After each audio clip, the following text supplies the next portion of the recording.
আমার এক মহব্বতের ছেলে ফেনীবাড়ি, ও আমার মাদ্রাসায় স্কুলের ছেলে 3 দিনের কোর্স করছিল।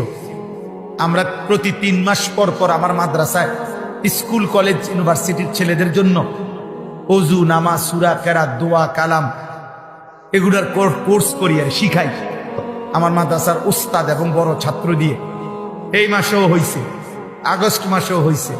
একবার প্রায় 350 ছেলে আসছে, আরেকবার প্রায় 150 ছেলে করছে।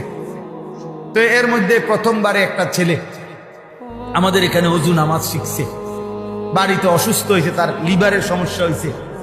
ছেলেটা মৃত্যুর 3-4 দিন আগে বারবার তার মারে বলতো, মা হাসলেও মরে যাবেন, কাঁদলেও মরে যাবেন, সুখে থাকলেও মরে যাবেন, দুঃখে থাকলেও মরে যাবেন।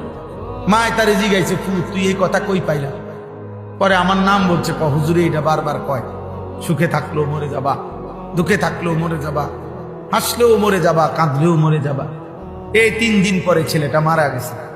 ওই মা তার বন্ধুদেরকে দিয়া আমার কাছে খবর পাঠাইছে যে হুজুরে বললেন আমার সন্তান মৃত্যুর আগে বারবার হুজুরের নাম বলছে, আমার নাম। আমি পরে কয়দিন আগে গিয়া ওর আলাদা গিয়া আমি তার কবর জিয়ারত করে আসছি। নিজে মাহফিলে যাওয়ার আগে দুপুরবেলা গিয়া আগে তার কবর জিয়ারত করছি, এরপরে আমি মাহফিলে গেছি। তাইলে বন্ধু তুমি তো চলে যাবা আব্বা, যদি এই রাত আর ভোর না হয় তো বেনামাজির মৃত্যু হলো।